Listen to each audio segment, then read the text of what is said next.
आप सभी का स्वागत है मेरे चैनल भक्ति अमृत धाम में। आइए आज हम सुनेंगे पुरुषोत्तम मास में सुने जाने वाली कथाएं। दी गई कथा अगर आपको पसंद आती है तो वीडियो को लाइक सब्सक्राइब अवश्य करिएगा। सुनते हैं गणपति गजानन की कथा। एक समय की बात है, एक राजा था। उसकी दो रानियां थी। बड़ी रानी तो घमंडी थी और कुटिल स्वभाव की थी। बड़ी रानी के दो बेटे थे। राजा की जो छोटी रानी थी वह दयालु स्वभाव की थी, धार्मिक स्वभाव की थी, गणेश जी की परम भक्त थी। हर एक दिन गणेश जी की भगवान की पूजा बड़े प्रेम से और बड़ी श्रद्धा से किया करती थी। उसके जीवन में सबसे बड़ा दुख यही था कि उसे कोई भी संतान नहीं थी। बड़ी रानी छोटी रानी को बिल्कुल पसंद नहीं करती थी। वह चाहती थी कि राजा छोटी रानी के पास कभी न जाए। एक समय की बात है, राजा तीर्थ यात्रा पर जा रहे थे तो उसने बड़ी रानी से कहा, मेरे साथ चलो। लेकिन बड़ी रानी ने तो मना कर दिया।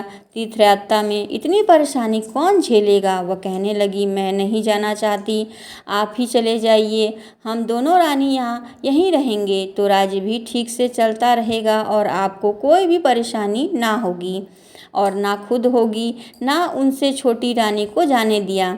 राजा ने बड़ी रानी से पूछा, मैं तीर्थ यात्रा पर जा रहा हूँ, बताइए आपके लिए क्या लाऊं। तब बड़ी रानी ने बहुत सारी चीज़ें कह दी, जैसे गहने, खिलौने और सारा सामान। जो सामान की लिस्ट बता दी। राजा ने सुना तो कहने लगी कि ठीक है, सारी चीज़ें ले आऊँगा। राजा छोटी रानी के पास गए और कहने लगे, मैं तीर्थ यात्रा पे जा रहा हूँ, आप बताइए मैं आपके लिए क्या लेकर आऊँ।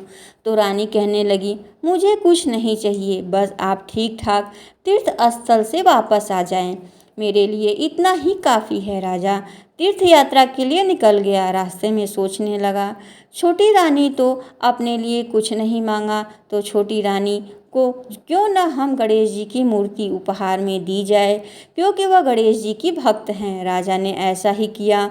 छोटी रानी के लिए एक सुंदर गणेश जी की भगवान की प्रतिमा लेकर आए।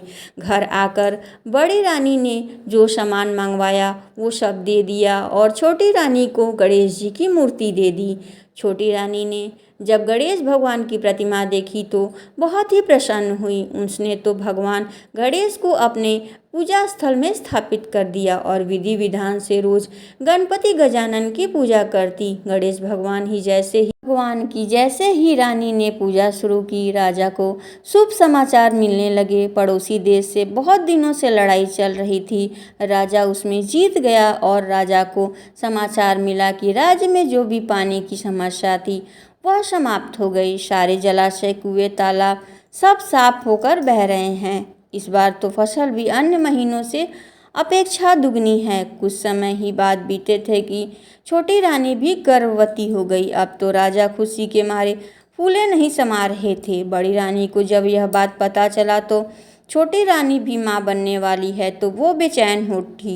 वह नहीं चाहती थी कि छोटी रानी कभी भी माँ बन जाए और उसे लगा कि अगर छोटी रानी भी माँ बन गई तो मुझे कौन पूछेगा। बड़ी रानी सोचने लगी, जब से गणेश भगवान की इस मूर्ति के रूप में महल में आए हैं सब कुछ अच्छा ही अच्छा हो रहा है। तो उसने अपनी दासियों से कहा, जाओ इस मूर्ति को चुरा लो।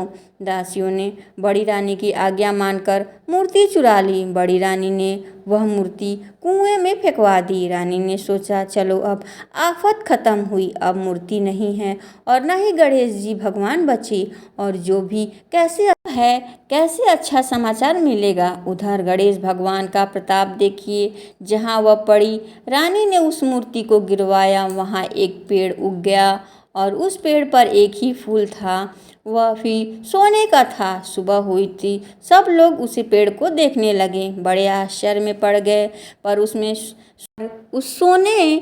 फूल पर सोने का फूल था और सबके मन में लालच आया कि फूल को तोड़ने की कोशिश की जाए। लेकिन फूल किसी के हाथ से नहीं टूटा, किसी के हाथ नहीं आया। सबने प्रयास करके देखा।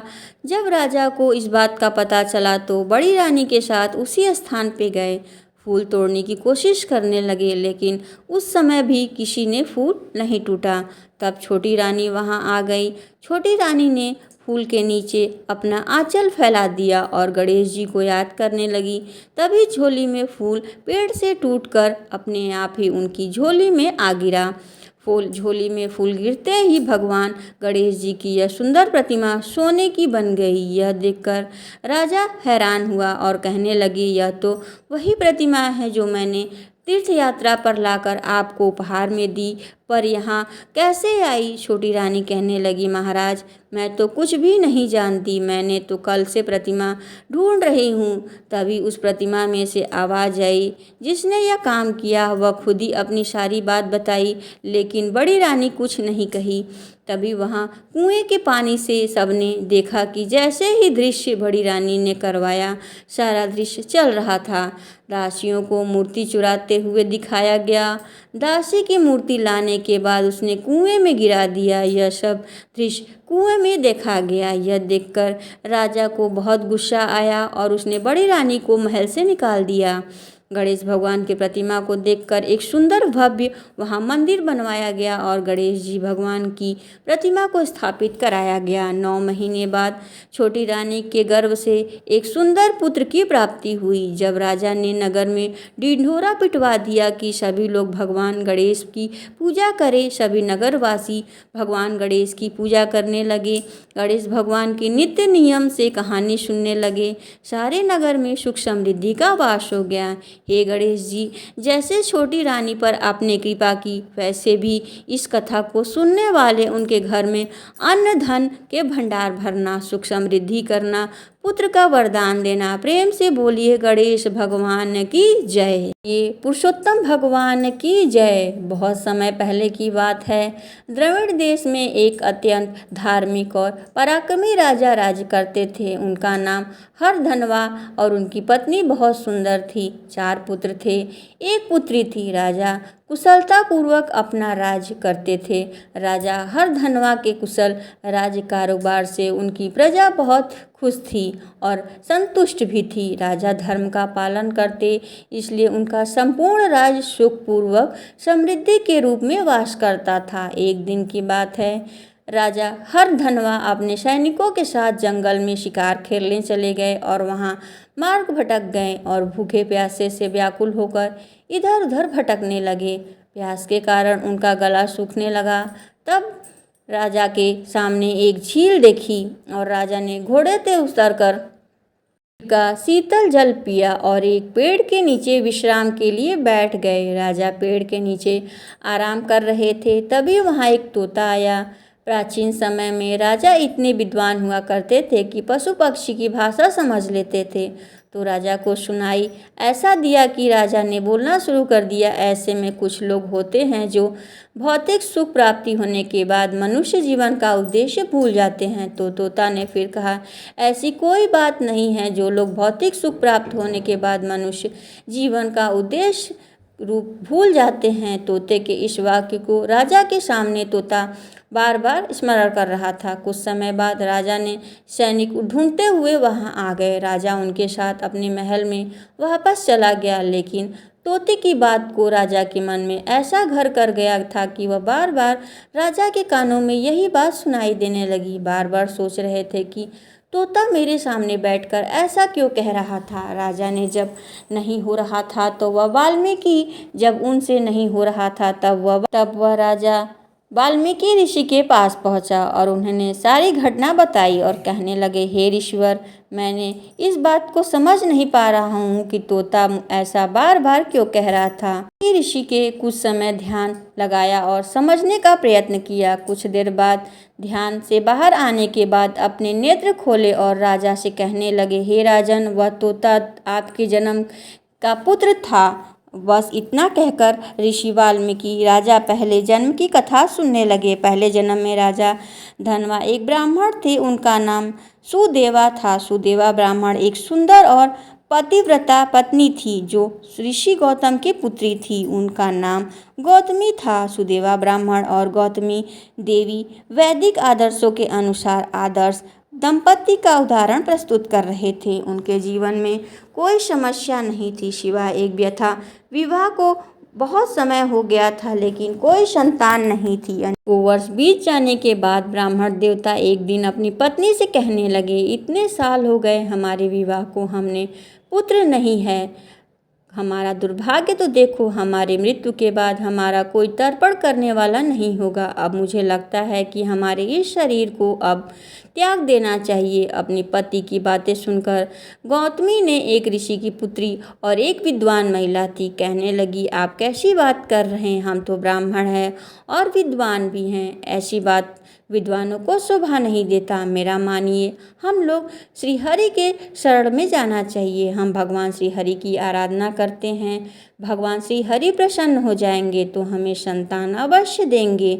बस यह सोचकर ब्राह्मण देवता सुदेवा और गौतमी ने भगवान श्री हरि की तपस्या शुरू कर दी। अनेक प्रकार की तपस्या नाम जप करते हुए 4000 वर्ष बीत गए। उन दोनों ने तपस्या आराधना से नारायण प्रसन्न हुए और उनके सामने अपने वाहन गरुड़ पर आसीन होकर भगवान श्री हरि अत्यंत तेजोमय और क्रांतिमय लग रहे थे। मोहक करने वाले मधुर स्वर से उन्होंने कहा, हे ब्राह्मण, मैं आपकी तपस्या से प्रसन्न हूँ, आपको क्या वर दे सकता हूँ? तब ब्राह्मण देव सुदेवा ने कहा, मेरे प्रिय, यदि आप मुझे प्रसन्न है तो हमें एक पुत्र का प्राप्ति का वरदान दीजिए। सुदेवा ब्राह्मण की बातें सुनकर भगवान नारायण अत्यंत गंभीर वाणी से कहा, ब्राह्मण देवता, मैं तुम्हें हर इच्छा पूरी नहीं कर सकता, इसके सिवाय कुछ और भी मांग लो, क्योंकि आने वाले 7 जन्मों में तुम्हारे भाग्य में संतान का योग नहीं है। भगवान के मुंह से इतना सुना ब्राह्मण सुखदेवा उसी समय मूर्छित होकर धरती पर गिर गया। उसने सोचा, 4000 तक तपस्या कर की और अंत में भगवान मुझसे कह रहे हैं कि मेरे भाग्य में तो संतान है ही नहीं।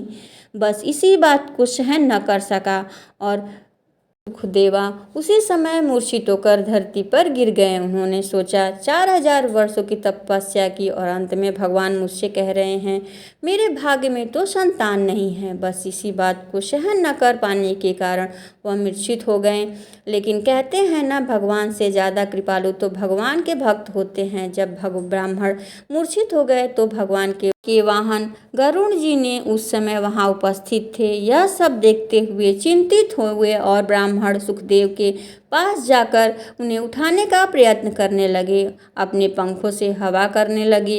गरुड़ की ने भगवान से कहा, हे प्रभु, आप तो करुणा के सिंधु हैं, आप इस ब्राह्मण को एक पुत्र का वरदान क्यों नहीं देते? गरुड़ जी की बातें सुनकर भगवान श्री हरि मुस्कुराए और गरुड़ जी से कहा, हे गरुड़, तुम भी मेरे जितने सामर्थ्यवान हो, ऐसा करो, तुम इस ब्राह्मण पुत्र को वर दे दो।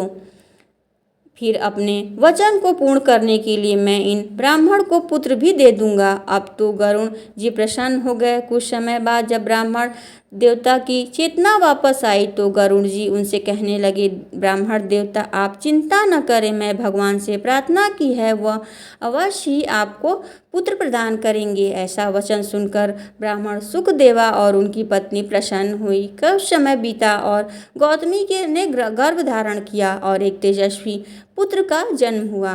उस पुत्र का नाम सुखदेव रखा गया। ब्राह्मण अत्यंत विद्वान था, शास्त्रों का अध्ययन करता था, भगवान की पूजा करता था, नियमित आराधना से लगा रहता था, सभी सद्गुणों को धारण किए हुए था। एक दिन बाद देवर्षि मुनि ब्राह्मण सुखदेवा के घर पहुँचे और ब्राह्मण सुखदेवा ने अपनी पत्नी गौतमी के साथ उनका उचित सत्कार किया। उनके अतिथि सत्कार से देवल मुनि उनसे प्रसन्न हुए। जब ब्राह्मण देवता उनकी पत्नी गौतमी ने देवल ऋषि से कहा वह अपने पुत्र सुखदेव को आशीर्वाद दे रहे हैं, उस समय देवल ऋषि बहुत गंभीर हो गए और गंभीर रूप से कहने लगे, आपके पुत्र की आयु बहुत कम है, जब 12 वर्ष का होगा तो वह मृत्यु को प्राप्त हो जाएगा। देवल की बातें सुनकर सुदेवा और गौतमी बहुत दुखी रहते थे। काल चक्र को घूमते जहाँ समय लगता है। जब सुखदेव 12 वर्ष के हुए तो एक दिन नदी में स्नान करने लगे। कुछ मित्रों ने आकर बताया कि नदी में डूब जाने के कारण सुखदेव की मृत्यु हो गई है। यह बातें सुनकर ब्राह्मण देवता और देवी गोमती भागते हुए नदी के किनारे आई। वह अपने मरे हुए पुत्र के शरीर से लेटा हुआ उन्हें लिपट गई और अपने मृत पुत्र के शरीर को गोद में रखकर ब्राह्मण सुखदेवा और देवी गौतमी बार बार जोर से रोने लगी और अपने पुत्र के सुंदर मुख को देखकर बार बार कहने लगी, मेरे पुत्र वापस आ जाओ। और भगवान से प्रार्थना करने लगी, प्रभु हम पर कृपा करो, हमारा पुत्र लौटा दो। ब्राह्मण सुखदेवा और देवी गौतमी अपने पुत्र के शोक में बहुत ही संतप्त थे, जोर जोर से रोने लगे। उसी समय तेज वर्षा शुरू हो गई। दोनों पति पत्नी अपने पुत्र के मुंह में इतने तृप्त थे कि चारों दिशाओं का उन्हें ज्ञात भी न हुआ। उन्हें पता नहीं कि क्या हो रहा है। अब वह अपने पुत्र के शोक में निरंतर किए जा रहे थे, रो रहे थे, भगवान से निरंतर प्रार्थना कर रहे थे। इस तरह बिना कुछ खाए पिए दिन रात भगवान से प्रार्थना करते रोते एक एक महीना बीत गया। उन्हें पता ही नहीं चला, लेकिन उनका सौभाग्य देखिए, यह महीना पुरुषोत्तम माह का महीना था। इस तरह अनजाने में ही उन्होंने पुरुषोत्तम माह के दौरान भगवान के पुकार, भगवान की आराधना, तपस्या इत्यादि बिता दिए। बिना कुछ खाए, बिना कुछ पिए व्रत भी हो गया। भगवान नारायण की तपस्या से प्रभु जी भगवान प्रसन्न हुए और प्रकट हुए, वरदान मांगने को कहा। तब सुखदेवा और पत्नी गौतमी अपने पुत्र को देखते हुए उन्हें पुनर्जीवित करने को कहा और अंत में भगवान ने उस पुत्र को आशीर्वाद प्रदान किया और कहा कि यह ब्राह्मण मेरे आशीर्वाद से 12 वर्ष तक जीवित रहेगा, उसके बाद मेरे धाम में आएगा। भगवान की बातें सुनकर ब्राह्मण सुखदेवा और देवी गोमती प्रसन्न हुई। उनका शेष जीवन बहुत ही सुखपूर्वक बीता। यही ब्राह्मण देव इस जन्म में राजा हरधनवा बनकर जन्म लेते हैं, क्योंकि पुरुषोत्तम मास का जो पालन करते हैं, पुरुषोत्तम मास में श्री हरि की आराधना करते हैं, व्रत करते हैं और भौतिक सुख आध्यात्मिक सुख दोनों ही स्वतः ही प्राप्त कर लेते हैं। सुदेवा ब्राह्मण ने पुरुषोत्तम माह का व्रत किया, पुरुषोत्तम माह का पालन किया, भले ही अनजाने में ही सही, लेकिन इनके पुण्य प्रताप में वह इस जन्म में राजा बने और अपने भौतिक ऐश्वर्य एवं पारिवारिक जिम्मेदारियों में व्यस्त हो गए। अब उन्हें आध्यात्मिक लाभ भी प्राप्त हो गए। इसलिए भगवान ने ऐसी व्यवस्था की कि पिछले जन्म का पुत्र सुखदेव ही तोता बनकर उनके पास आया और उन्हें समझाने लगा कि भौतिक कार्यकलाप बहुत हो गए, अब धार्मिक उन्नति का ध्यान करो। फिर राजा धरवना अपनी आध्यात्मिक प्रकृति के लिए सचेत हो गए और आने वाले पुरुषोत्तम माह के नियमों का पालन करने लगे, भगवान से आराधना करने लगे। जीवन अंत होने पर भगवान के धाम को चले गए। इसलिए सभी पुरुषों को पुरुषोत्तम माह की कथा सुननी चाहिए। सदा सर्वदा नियमों का स्नान, ध्यान, पूजन इत्यादि का पालन करना चाहिए। भले ही जितना भी हो सके, या अनजाने में हो या जानबूझ के किया जाए, कोई भी प्रयत्न हमारे 7 जन्मों तक हमारे साथ चलता है। प्रेम से बोलिए पुरुषोत्तम भगवान की जय। पुरुषोत्तम मास में स्नान, ध्यान ही एक श्रेष्ठ और कथा जो सभी को सुननी चाहिए। इस कथा के अनुसार एक राजा की 2 रानियां थी। एक रानी सुहागिन और दूसरी दुहागिन, अर्थात दूसरा कोई नहीं पूछता। मतलब एक रानी को राजा प्यार करते थे और बहुत से महलों में रखा था, वही दूसरी रानी से न कुछ बोलते और ना ही प्रेम करते। यह रानी महल के नीचे बने हुए कमरे में रहती। बड़ी रानी सोचती कि राजा ने दूसरी रानी से शादी तो कर ली तो मेरा मान सम्मान कम हो जाएगा, इसलिए बड़ी रानी छोटी रानी के विरुद्ध राजा को भड़काती रहती। तो राजा ने छोटी रानी को महल में से निकाल दिया। अब बड़ी रानी बहुत खुश रहती थी। छोटी रानी हमेशा पूजा पाठ और कीर्तन, सत्संग, हवन, व्रत, उपवास, भागवत इत्यादि धार्मिक कार्य करती। यह देखकर बड़ी रानी सोचती कि यह सब तो राजा को वश में करने के लिए करती होगी, इसलिए वह चिढ़ती थी। लेकिन राजा को इस बात का जरा भी खबर नहीं था और इसके विपरीत वह हमेशा किया करती थी, अर्थात छोटी रानी के नियमित वह राजा को भड़काती। एक दिन बार छोटी रानी हमेशा की तरह अधिक मास में स्नान कर रही थी। वह रोजाना सुबह स्नान करके भगवान का पूजा पाठ, मंदिर की परिक्रमा करके इत्यादि सारे कार्य करती। पेड़ पौधों का पूजन करती, सिंचन करती और पेड़ पौधों को नियमित रूप से, जैसे केला, आकड़ा, कदम, बड़ा पीपल, कल्प वृक्ष, तुलसी, इन सभी की पूजा अर्चना और परिक्रमा करती। सब पेड़ पौधे गांव के बाहर लगे हुए थे।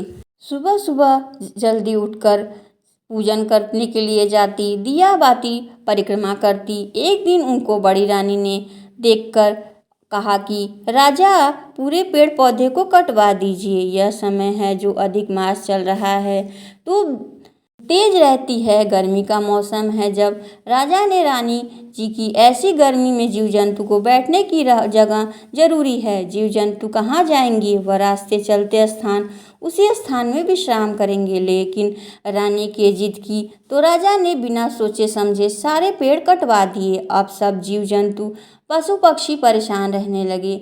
छोटी रानी भी परेशान थी। वह उस जगह को छोड़कर कहीं दूर तक खोजने चली जाती थी। वह सोच रही थी कि कहीं दूर में कोई आकड़े का पेड़ दिख गया या बड़ा पीपल, बेल पर सभी को घूमकर परिक्रमा कर लूंगी। सोचते सोचते अपने घर से दूर निकल गईं।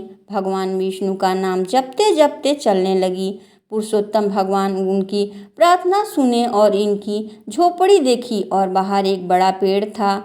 वह पेड़ आकड़े का था और साथ ही सभी देवी देवताओं के निवास के सारे पेड़ पौधे अचानक लग गए। उनके पास ही गंगा जी की धारा बहने लगी। यह देखकर वह खुश हो गई। सोचने लगी, चलो महल के नीचे भी अकेली रहती थी और यहाँ भी मैं इस झोपड़े में जो श्री नारायण मेरे लिए बनाया है, पेड़ पौधे बनाए, यहाँ चुपचाप रह लूँगी। यहाँ पर सुबह नहा धोकर पूजा पाठ कर लूँगी, खाना भी खा लूँगी। उसने गंगा की धारा में खूब स्नान किया और 33 कुएँ बनाए, आंकड़े, पीपल, बेलपत्र सींचा। वह पूजा अर्चना कर परिक्रमा की। वह खुश हुई। पुरुषोत्तम भगवान ने अच्छा सा पेड़ लगा दिया। वह वहीं रहने लगी। कुछ दिनों बाद राजा जी शिकार खेलने आए। एक नौकर को भी साथ लाए। अब राजा जी शिकार खेलते खेलते बहुत दूर निकल गए। धूप बहुत तेज हो रही थी। राजा जी वापस आए तो उन्होंने छाया और पानी नहीं मिला। उनका जी घबराने लगा। वह बहुत बेचैन होकर इतने परेशान हो गए और सोचने लगे कि मैंने इतना परेशान हो रहा हूँ तो बाकी जीव जंतु पशु पक्षी का क्या हाल होगा। वह बहुत दुखी हो रहे थे। कहीं भी उन्हें दूर दूर तक 2 बूंद पानी भी नहीं मिल रहा था। बस यही सोच रहे थे कि छोटी सी छाया में मैंने बैठने के लिए आया हूँ, नहीं तो आज तो जान भी निकल जाती। ऐसा सोचने लगे। नौकर ने दूर तक अपनी नज़रें फैलाई तो वहाँ एक रानी की छोटी सी झोपड़ी दिखाई दी। राजा घोड़े पर बैठा और वहाँ ले गया। आकड़े की छाया में लेटा दिया। गंगा जी की धारा में से पानी पिला दिया जो कि रानी और के पुए चढ़ाए थे। वह पुए 2 भी खा लिए। जल पीकर आकड़े की छाया में दोनों ने विश्राम कर घर की ओर निकल गए। राजा जी को आश्चर्य हुआ कि इतने भयानक जंगल में यह पेड़ किसने लगाया और किसने इसकी पूजा कर रहा है। इतने बड़े जंगल में तो कोई पेड़ पौधा नजर नहीं आ रहा है। यह तो भगवान का चमत्कार ही है। सोचते सोचते राजा घर आया और रात को जब सोने लगा तो राजा ने यह सारी बातें रानी को बतलाई और कहा, तुमने हमारे लिए कौन सी पूजा पाठ करवाई है और तुम्हारे तो सारे पेड़ कटवा दिए। आज तो हमारी जान ही निकल जाती। कहीं भी हम एक पेड़ पौधा विश्राम करने के लिए नहीं मिला। यह तो कोई भगवान का चमत्कार ही है जो हमें आकड़े का पौधा मिला, वह भी गंगा जी की धार निकलती मिली, नहीं तो आज हमारी मृत्यु की समाचार प्राप्ति होती। राजा ने रानी से पूछा, तुमने हमारे लिए कौन सा व्रत, उपवास, पूजा पाठ किया है जो आज हमारी जान बच गई। रानी ने कहा, हमने कुछ ऐसा विशेष नहीं किया। राजा मन ही मन सोचने लगा, कहीं छोटी रानी के लिए तो कोई व्रत उपवास नहीं किया। उससे जाकर पूछते हैं। दूसरे दिन राजा छोटी रानी की झोपड़ी में गए और वहाँ नहीं थी। राजा ने विचार किया कि छोटी रानी कहाँ चली गई। राजा सोच में पड़ गए। नौकरों को खोजने को लगा दिया। नौकर ढूंढते ढूंढते उसी जंगल में पहुँचे जहाँ छोटी रानी उसी आकड़े की पेड़ की पूजा कर रही थी। नौकर ने आकर राजा को सारी बात बताई तो राजा बताई सारी खुद चलकर रथ लेकर रानी के पास जाने का विचार किया और जाते ही रानी के पैर पकड़ लिए और कहा कि हमारी गलती को आप माफ़ कर दो, घर चलो। रानी ने राजा को उठाया और कहा कि आप ये क्या कह रहे हैं। राजा ने बताया हम तो आपकी वजह से जिंदा हैं, वरना तो हम मर ही जाते। रानी को राजा की सारी बात पता चली। अत्याचारों से उसने क्षमा मांगी। राजा रानी को लेकर घर आए और पूरी नगरी में जय जयकार होने लगी। राजा और रानी की महल में ले गए और बड़ी रानी को देश निकाला दिया और कहा अब तू बुरी थी, अब उसे यहाँ तुम्हें रहने का कोई स्थान नहीं है। फिर रानी के 9वें महीने सुंदर राजकुमार हुआ। राजा बहुत खुश हुआ। राजा और रानी देशवासी सभी सुख से रहने लगे। राजा सभी जगह पेड़ लगवाकर देना शुरू कर दिया। जगह जगह धर्मशाला बनवाया, बावड़ी बनवाई और हर जगह पानी की व्यवस्था की। फिर आने वाली अधिक मास अर्थात पुरुषोत्तम मास में दोनों ने एक ही जोड़े में उपवास रखा, स्नान दान किया और भगवान की पूजा करी, उद्यापन की, ब्राह्मण को भोजन कराया, सोना चांदी वस्त्र आभूषण अन्न गौदान दिया। भगवान पुरुषोत्तम जैसे राजा की जान बचाई और पुत्र पौत्र का वरदान दिया। अंत में श्री नारायण का सुंदर वैकुंठवास निवास दिया। उसी तरह आज जो भी इस कथा को सुनता है, हुकारा भरता है, उसके सारे परिवार की रक्षा करिएगा, सदा सर्वदा कल्याण करिएगा। ये कथा यहीं पे समाप्त होती है। अगर हमारे द्वारा सुनाई गई कथा आपको पसंद आती है तो वीडियो को लाइक सब्सक्राइब अवश्य करिएगा।